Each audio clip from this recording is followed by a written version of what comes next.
Sekarang saya tanya balik, saya minta semuanya serius di sini, karena ini pembelajaran mahal kali ini, dan ini ilmunya nggak dapat di luar.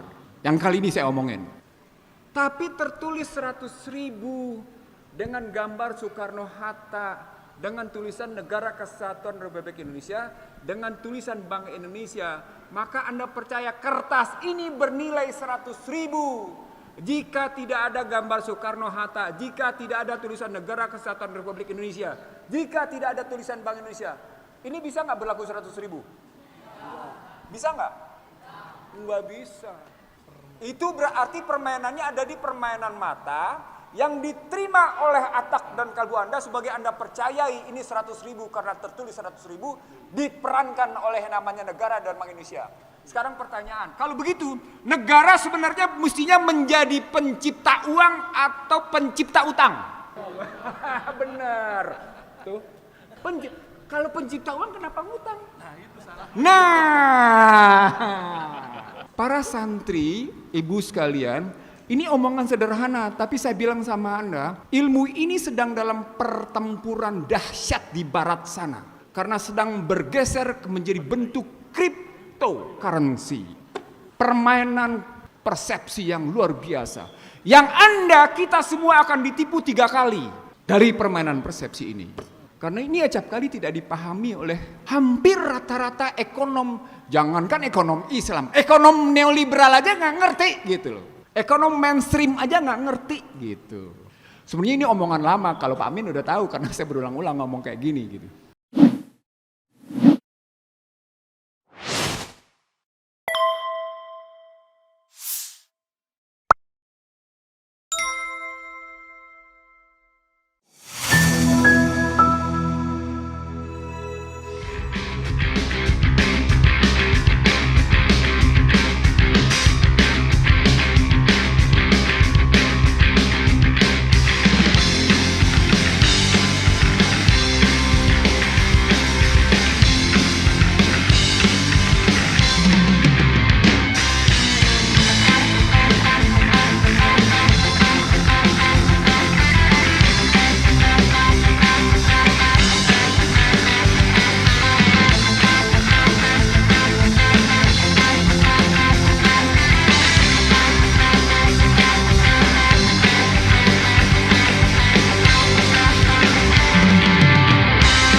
Mari kita teruskan ya. Jadi ada 5 hak milik. Nah, pada hak milik itu diatur sedemikian rupa. Nah, cara pengaturannya ada dalam konstruksi pertama. Apa konstruksi pertama? Konstruksi pertamanya apa? Bunyal Islam ala khamsin. Apa itu bunyal Islam ala khamsin? Halo? Apa bedanya Arkanul Islam ala khamsin sama Bunyal Islam ala khamsin? Coba yang KMI jawab. Hayo, coba apa bedanya Arkanul Islam ala khamsin dengan Bunyal Islam ala khamsin? Ayo yang KMI jawab, coba. Oke. Kalau nggak bisa jawab, nanti waktu di kelas tanya ya. Apa bedanya Arkanul Islam ala khamsin sama Bunyal Islam ala khamsin? Di Arkanul Islam ala khamsin ada zakat nggak? Ada ya? Ada. Di Bunyal Islam ala khamsin Bukhari Muslim juga ada. Sama zakat juga. Itu berarti konsep ekonomi Islam yang kedua adalah sesungguhnya aqimus shalah wa atuz. Kenapa berkali-kali Al-Quran menyatakan aqimus shalah wa atuz zakah? Ulang, aqimus shalah wa atuz zakah. Karena pada hakikatnya Barat salah ketika menyatakan bahwa sumber daya itu langka. Tidak. Allah mencukupkan, Allah tidak memiskinkan kalimatnya. Allahu ghani. Dia mencukupkan kepada setiap hambanya yang hadir ke muka bumi. Jadi jangan bilang Barat bilang, sumber daya itu langka, makanya dia harus didaya gunakan sedemikian rupa disebabkan jumlah penduduk naik terus. Dia bertentangan dengan sumber daya yang terbatas dan terus menerus terkuras, sementara jumlah ini nanti ketemunya dengan, maaf ya, kalau ada Intel silakan catat Iksanuddin Nursi yang ngomong. Ini cocok dengan cara berpikirnya C19 dan vaksin. Oh, ini kalau cerita di sininya seru Pak Kiai. Tapi agak panjang, agak dalam dan agak repot mikirnya. Saya nggak ngomong, tapi besok saya kasih tahu kalau cara berpikirnya. Nah, kalau sudah dapat struktur pemilikan begitu dengan zakat sebagai jalan keluarnya, maka zakat itu sebenarnya tulis baik-baik. Zakat pada hakikatnya adalah prinsip hidup berbagi dan peduli. Sederhananya, kamu diajarkan oleh ajaran Islam dalam prinsip ekonomi yang pertama adalah kamu berbagi dan peduli pada orang lain. Oh, tidak mengambil, tidak mencuri, tidak menguasai dan tidak menyerakahi. Dalam nih. Bayangin coba setelah diajarkannya namanya syahadat, diajarkan sholat, diajarkan saum, segera serta-merta diajarkan zakat. Ternyata zakat itu prinsip berbagi dan peduli. Bisa bicara lebih lanjut, tetapi paling tidak asal muasalnya adalah kalau kita pahami iman yang 6 itu kemudian diisi dengan bunyal Islam al-khamsin yang salah satunya adalah zakat, maka prinsip ekonomi Islam sesungguhnya dalam struktur hak milik yang terbagi menurut kehalifan secara baik, hidupnya adalah berbagi. Dilihat dari kata aqimus shalah wa atuz zakah dan zakat. Ini saya ngomongnya sederhana tapi mudah-mudahan bisa dipahami. Artinya kalau kita punya kalau pakai Al-Mu'minun kalimatnya jelas sekali. Tetap berbagi walaupun dalam keadaan sempit.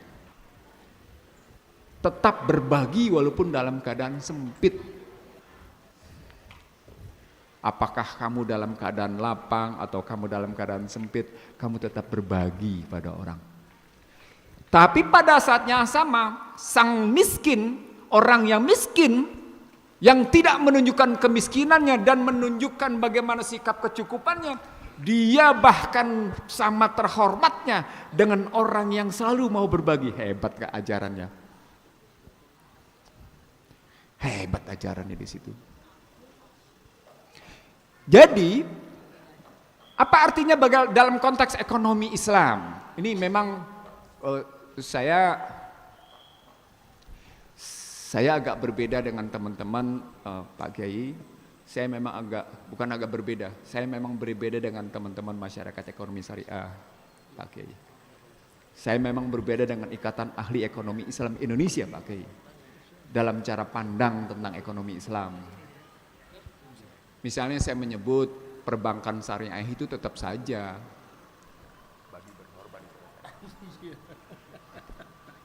jadi maaf, saya memang beda karena tuntutan awal dari cerita al-imanu aqdun biqalbi iqrarun bilisan dan amal bil arkan dilanjutkan dengan prinsip hak milik dan berbagi. Kata kunci pertamanya adalah jujur. Kata kunci pertamanya adalah jujur. Nah, itu bisa dilihat sejak usia Rasulullah 15 ke 25, 25 ke 40 sampai akhirnya dia berperan mendapat mendapat simbol yang luar biasa. Simbolnya apa tuh? Statusnya yang luar biasa. Apa itu statusnya? Al-Amin. Dia dapat status Al-Amin. Dia dapat status Al-Amin memang sebagai apa? Kamu tahu kenapa Rasulullah dapat status Al-Amin? Tahu nggak kenapa? Tahu nggak? Pernah belajar riwayat Rasulullah? Tarikh Rasulullah pernah belajar? Pernah. Kenapa Rasulullah dapat gelar Al-Amin? Dia dapat gelarnya Al-Amin, orang yang dipercaya, orang yang jujur. Kenapa? Apa tindakannya? Tindakannya adalah pedagang yang kemanapun dia bepergian menyatakan, barang ini saya belinya 10. Saya bawa dengan sekian ontak selama sekian hari. Sekarang saya mau jual sekian. Bolehkah saya mendapatkan keuntungan itu? Repot gak kalau dagang begitu? Repot gak? Repot bagi kebanyakan umat Islam. Tapi sesungguhnya bisa dimudahkan sepanjang dipenuhi dengan kalimat hadis. Di antara kalian yang berdagang ada aku yang ketiga. Apa poinnya jadi? Keuntungan yang Anda ambil diikuti dengan sikap kejujuran dan tidak serakah. Jadi kata kunci pertama adalah jujur. Kata kunci kedua adalah tidak serakah. Ini saya ngomong yang praktis dulu. Saya ngomong yang praktis dulu karena kalau ngambil soal utang segala macam jadi makro banget gitu. Saya ngambil yang prinsip-prinsip sederhana dulu. Jadi kata kunci pertamanya adalah dari hubungan iman dengan bunyal Islam ala khamsinnya tadi, dengan aqimus shalah wa atuz zakah, maka yang diminta pertama adalah kejujuran dan tidak serakah. Nah, yang ketiga agak berat sedikit. Ini uang berapa? Pinter, 100.000. Pinter. Di setiap duit 100.000 ada tulisan apa yang pernah Anda lihat? Hah? Ada tulisan 100.000. Terus ada apa lagi? Pinter, ada Bank Indonesia. Ada apa lagi? Ada apa lagi? Ada negara, tulisannya Negara Kesatuan Republik Indonesia. Betul? Oke. Jadi ditandatangani oleh dua, Menteri Keuangan dan Gubernur Bank Indonesia. Sekarang saya tanya balik. Saya minta semuanya serius di sini. Karena ini pembelajaran mahal kali ini. Dan ini ilmunya nggak dapat di luar. Yang kali ini saya omongin. Andai kata sekarang tidak ada tulisan Negara Kesatuan Republik Indonesia, tidak ada Bank Indonesia, laku nggak? Tidak laku kan? Oke. Satu. Yang kedua, andai kata ada tulisannya Negara Kesatuan Republik Indonesia dan Bank Indonesia, tapi tidak ada tulisan 100.000-nya, laku nggak? Dua. Iya. Sihir nih, sihir. Dia dapat dikatanya, kata kuncinya. Tapi di sini sesungguhnya bukan sekedar sihir. Di sini sesungguhnya yang disebut dengan permainan persepsi. Dan disinilah dimulai yang namanya Turki Utsmaniyah jatuh. Dalam nih Kiai. Ini dalam omongan ini. Saya ulang ya, saya ulang. Adik-adik sekalian, Bapak Ibu sekalian, ini asal muasal di mana Turki Utsmaniyah Abbasiyah jatuh.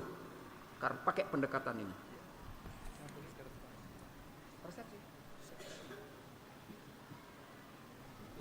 Saya ulang ya, ini kertas sesungguhnya. Tapi tertulis 100.000 dengan gambar Soekarno-Hatta, dengan tulisan Negara Kesatuan Republik Indonesia, dengan tulisan Bank Indonesia, maka Anda percaya kertas ini bernilai 100.000. jika tidak ada gambar Soekarno-Hatta, jika tidak ada tulisan Negara Kesatuan Republik Indonesia, jika tidak ada tulisan Bank Indonesia, ini bisa nggak berlaku 100.000? Bisa nggak? Nggak bisa. Itu berarti permainannya ada di permainan mata yang diterima oleh otak dan kalbu Anda sebagai Anda percayai ini 100.000 karena tertulis 100.000 diperankan oleh namanya negara dan Bank Indonesia. Sekarang pertanyaan, kalau begitu negara sebenarnya mestinya menjadi pencipta uang atau pencipta utang? Benar. Tuh. Rumus baliknya. Tuh. Kalau pencipta uang kenapa ngutang? Nah, itu salah. Nah.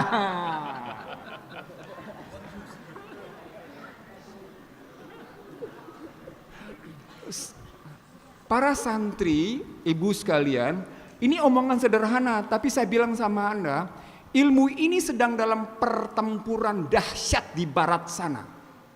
Karena sedang bergeser menjadi bentuk cryptocurrency. Permainan persepsi yang luar biasa. Yang Anda, kita semua akan ditipu 3 kali. Dari permainan persepsi ini. Saya kemarin ngomong dengan seorang imam. Para kiai menyebutnya sebagai imam besar. Sampai dia bilang, Bang Iksan kita ngobrol lagi ya gitu. Soal begini. Karena ini acap kali tidak dipahami oleh hampir rata-rata ekonom. Jangankan ekonom Islam. Ekonom neoliberal aja gak ngerti gitu loh. Ekonom mainstream aja gak ngerti gitu. Sebenarnya ini omongan lama, kalau Pak Amin udah tahu karena saya berulang-ulang ngomong kayak gini gitu. Coba kalau kita perhatikan kajian tentang pasar modal. Persepsi pasar menyatakan perusahaan dalam kondisi bla bla bla bla bla. Persepsi sehingga harga sahamnya naik. Persepsi apa sih kalau ngomongin tentang persepsi perusahaan? Itu real apa enggak sih? Nyata apa enggak sih gitu? Persepsi kan yang disampaikan? Persepsi. Sihir. Dan ketika Anda memainkannya dalam bentuk handphone, maka sihirnya menjadi 2 kali. Karena apa yang ada di handphone statusnya virtual, dia belum tentu sungguh nyata. Dan ketika yang muncul dalam handphone itu adalah uang, maka Anda ketemu yang ketiga kali bahwa sesungguhnya itu belum tentu uang. Karena tetap lagi persepsi. Itulah kripto.